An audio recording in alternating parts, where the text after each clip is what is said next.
On Blues Radio International, it's Jesse and Audrey taking you to Memphis, Tennessee for the president and CEO of the Blues Foundation, Patricia Wilson Aden. Patty, welcome. Hi, guys. How are you? Very well, thank you. We're honored to be with you Yes. today as the president of the foundation and to introduce you to our audience. And we wanted to talk about what brought you to the foundation. Well, sometimes in the course of your career, there's a confluence of opportunity and desire, and it just seems to work out. I have always specialized in running organizations that preserve and celebrate cultural resources, especially African American cultural resources. I've been with the African American Museum in Philadelphia for 10 years, 8 years as president. And it just seemed that when I got the call from the Blues Foundation, it was the right time. I was intrigued by the mission. In my background, at one point, I ran the Rhythm and Blues Foundation. So the idea of being associated with yet another organization that lifts up and celebrates our musical heritage just seemed to be right in line for me. So it was the right time, the right organization, and I'm just excited about the possibilities in the future. This was going to be an exciting adventure whenever you undertook it. It certainly is even more so in the midst of a pandemic. How has it been making the adjustment? You just moved to Memphis and you're coming into an organization that has a lot of history and you're about to take it some new places. What's that like? Well, I have to say that I think anyone can appreciate how challenging it can be to make a transition during this pandemic. Even as I say that, however, I have to say that the blues community has been wonderfully welcoming. The Memphis community has been wonderfully welcoming. So I feel as though I'm in a challenging situation, but I have colleagues, friends, and peers who are making it as easy as possible for me to make this transition. The Blues Foundation is committed to working with the blues community to make sure that as a community, we join hands and provide a safety net for the members of our community who might be experiencing some hardships. That is very encouraging and very heartwarming. I'm very proud to be part of what is a very effective and heartfelt response to this COVID-19 pandemic. And the Blues Foundation has a relief fund for musicians, full-time blues musicians in North America. And I'm curious if the Blues Foundation is working on any other type of relief programs for musicians. Well, the Blues Foundation's Blues Musicians Emergency Relief Fund has been a lifesaver for so many blues musicians. You're right, Audrey. We focus in on full-time blues musicians in North America. But certainly that's a community that could use our assistance with all of these venues closed, so many concerts canceled. So we have stepped in, and over the course of the last 9 months, I'm very proud to say that we have assisted over 200 musicians. And with that assistance, we have paid mortgages. We have paid, helped pay car payments, kept the utilities on. This is a real lifeline for the blues community. And we would not be able to do it without the assistance of those people who care. We have received almost 700 donations from individuals and other foundations. That speaks to the passion and commitment of this community, the generosity of this community. Some of our donations are as small as $20. Others have been much larger, but together we have raised over $200,000, and that goes directly to support blues musicians. This is not an instance where the Blues Foundation takes any money out for administration. 100% of the donations going to that emergency COVID fund go directly to assist blues musicians, and those applications are coming in daily. those inquiries continue. So as long as this assistance is needed, we're going to continue to provide that assistance. Now, our emergency COVID relief fund marches along beside our heart fund, and you're probably familiar with the heart fund. The heart fund has been long established. So while with the COVID relief fund, we are addressing the lifestyle needs, supporting the living needs of people, paying their bills and things like that. The heart fund goes to the medical needs. And that's still very much a critical need within our community. So many members of our community suffer from debilitating maladies such as high blood pressure, heart failure, things like that. Through our screenings and through the assistance provided by the Heart Fund, we're able to make sure that they get the medical attention that they need. So I'm very pleased and proud to be associated with an organization that addresses the very real and sometimes very urgent needs of its constituents. Absolutely. And anybody who's interested in contributing, they can visit blues.org and make a donation directly on the website. And it's a beautiful thing what the Blues Foundation is doing for its musicians and for the community. And Jesse and I thank you very, very much for that.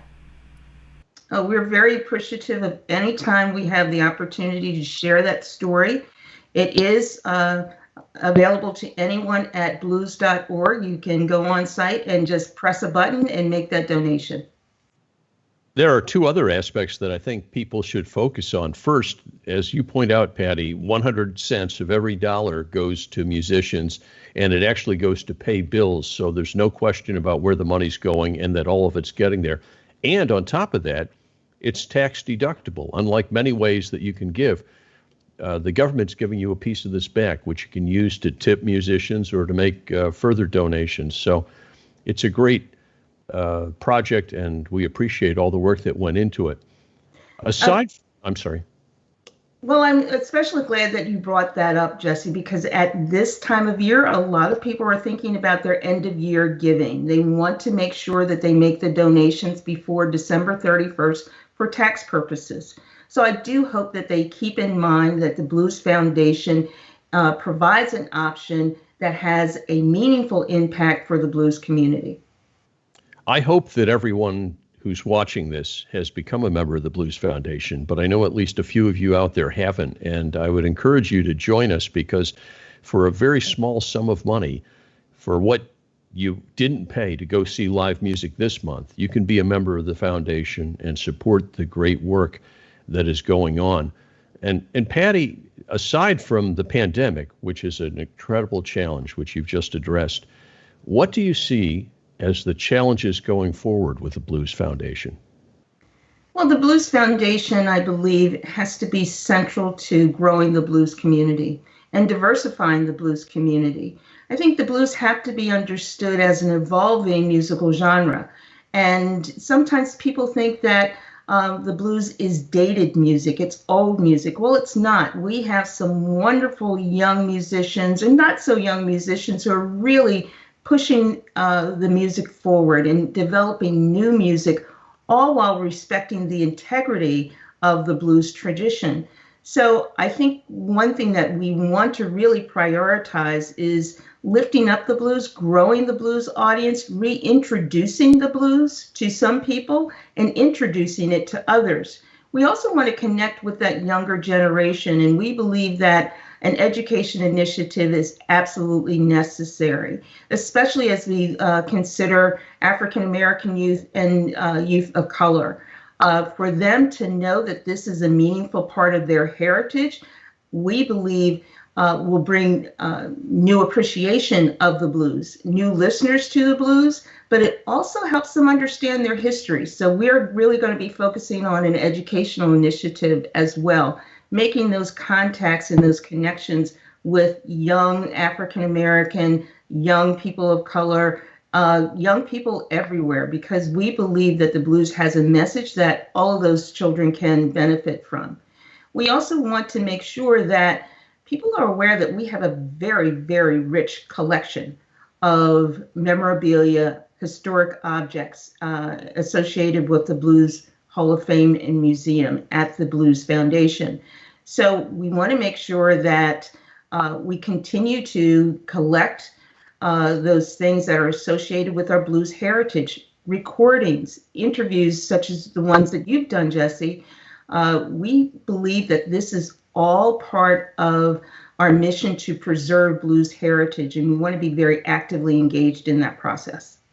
I'm curious, Patty, what are some of the things that you're looking forward to diving into with the Blues Foundation? I'm really excited about the idea of increasing our visibility locally and nationally. Memphis is the home of the blues. We believe that the Blues Hall of Fame should be a destination for anyone visiting Memphis. We believe that we bring real substance and reality to that slogan. So I'm very eager to partner with others in Memphis to make sure that the Blues Foundation's Blues Hall of Fame is a key destination as they delve into music heritage. We want to make sure that as you come to Memphis, but you might be going down to the Delta, that you make that loop, you stop into to see us. We have our gallery, we have our Hall of Fame. As I shared before, we have objects that really tell the story in a very compelling and engaging way. I'm very excited about being part of that. I believe, too, that this is an instance where the blues community has to look at its place within our larger society. So we're not in a silo, and this is a time when the music community, the blues community, our larger society is having a racial reckoning. We have to, within the blues community, wrestle with some very difficult and challenging questions. I believe that the Blues Foundation can provide a safe place to have those conversations, that place where people can express their concerns and share their ideas, and hopefully be part of the resolution to some of these very challenging issues. And is the Blues Hall of Fame and the museum, is that open for regular hours now? Regrettably, the Blues Foundation's Blues Hall of Fame is closed to the public because of COVID. That doesn't mean that the staff is not working. We're all working remotely now, and we're working pretty hard. We're looking forward to the day when we can open those doors again, but we're very, very mindful of the safety of our visitors, the safety of our staff. So we're going to wait until the COVID protocols allow us to open the doors again. But in the meantime, we are doing as much as we can virtually, using our website, making sure that as we offer programs and communicate, people know that the Blues Foundation is still there for them. And what is the scene like there in Memphis? Has Beale Street picked up at all? It's a real challenge. I think Beale Street, like so many music venues across the country and actually across the globe, we're really experiencing some hardships.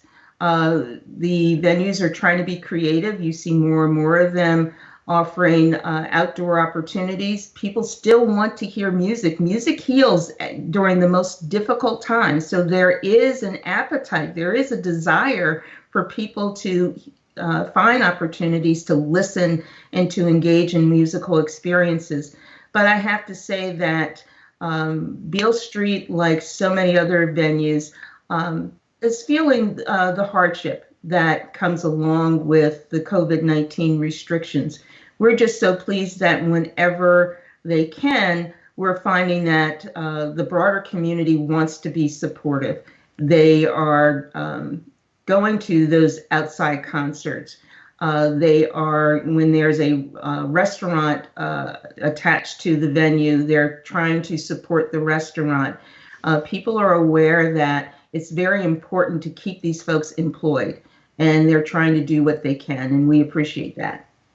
Yeah, we certainly want to do everything we can to support the industry professionals, not just the musicians, but venue owners and people that work within the music community, sound men and stage technicians. And I just wanted to go back to the Blues Hall of Fame, where you had mentioned that the collection is always growing and that it's a mission to make sure that you've collected as many things that express the rich history of the blues. Now, say, for example, if an individual wanted to make a contribution to the museum, does the Blues Foundation accept tangible donations as well as financial donations? We do. Of course, we have to make an assessment of that donation. We have to ensure that as we take on the responsibility of a donation of an object, we want to authenticate that object. We want to ensure that we can provide the stewardship that would be necessary. We also want to make sure that that object contributes to the story. So yes, sometimes we're talking about an instrument. We might also be talking about paper documentation, whether it's a music score or something like that. Images, photographs contribute to the story. We have also a real desire to collect interviews. We want to hear the stories, and so often we have radio interviews where you can hear the musician's voice. That's really a rich opportunity. So I'll put out that call. If there are opportunities for people who have those kinds of resources, please make sure you get in contact with us. We believe that a special part of our mission, of course, is preserving blues heritage. And that means that we are being very purposeful, intentional, and very careful about our stewardship and how we collect objects that will help tell that story. As we sit here in December, Patty, most everyone in our community is always looking forward to the end of January and the International Blues Challenge, and then in May for the BMAs. Yet we're confronting a pandemic that none of us have ever experienced. What should we be thinking of going forward about those events? Well, we hope that you'll keep those events marked on your calendar. The board made a very difficult decision that we could not hold the International Blues Challenge as we usually would. Having a competition would be very difficult for those blues affiliates across the globe.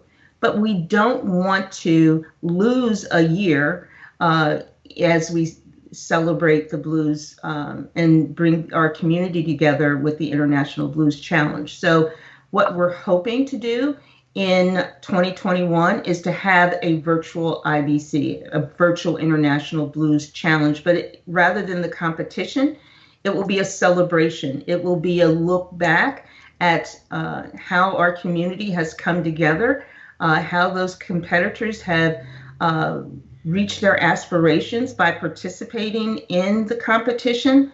We're going to also look forward because, I don't want anyone to believe that the music has stopped. It has not. So we're going to push forward and have an eye on 2022, and hopefully people will be encouraged and enthusiastic and participate in our 2021 IBC and really get geared up for 2022.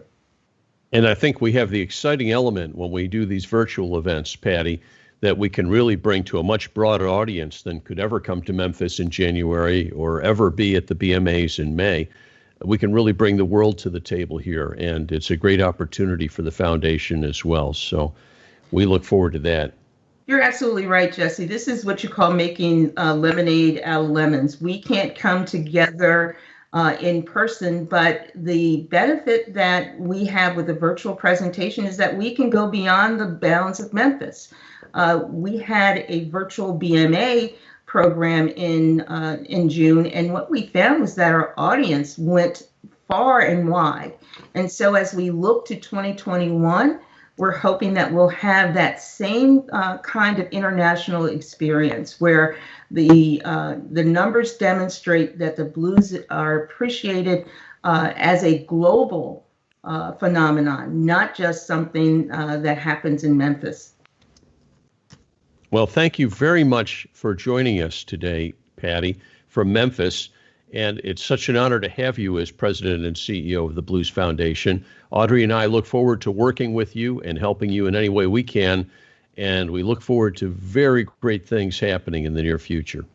Well, I want to say thank you to you both. This has been a fantastic opportunity. Your audience is important to the blues community and to the Blues Foundation, but you two are very important to us as well. You are true advocates and fans.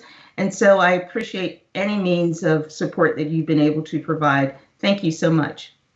Well, thank you. And we do what we can. And it's, any request, big or small, please never be shy. Don't hesitate to contact us for any reason, Patty. We're here for you. You'll learn, Audrey, is I'm not shy about making the ask. All right. Very nice. This is a very welcoming community, and I'm very happy to work with like-minded people who are just as mission-driven, just as enthusiastic about supporting the blues. So thank you. Yes, there's no lack of enthusiasm on our part, and it really is an honor for us to be able to talk to you today. I've been looking forward to this for quite a while now, and we can't wait to see what you do next. Oh, I think good stuff is in the future for the whole blues community, but thank you. Of course. Okay, well, take care. Thank you so much, Patty. What an honor for us. This has been fantastic. I'm really looking forward to meeting both of you in person, but until then, stay safe. Okay. Stay healthy. Don't hesitate to call me, just as I'm not going to hesitate to call you guys. Yeah. Okay. Yeah. Please Look do. forward to a hug, like a real hug. That would be. Yeah. We'll do that. All right, guys. Take care. Have a great evening. You too. All right. Bye-bye. Bye. Bye. Bye. Hi there, it's Jesse. Hey, it's Audrey. From Blues Radio International. And Audrey, did you know that there is a way to get the government to help you support the musicians you love? Oh my gosh, I'd like to know more. It's easy. All you have to do is go to blues.org, make a contribution to the Blues Foundation's Musicians COVID-19 Relief Fund. That's it? That's it. Oh, the money my goes goodness. directly to musicians. Oh, you right. get a tax deduction, and we're going to save the musicians who make the music we love. Yes. Let's do it today. Let's do it right now. Blues.org.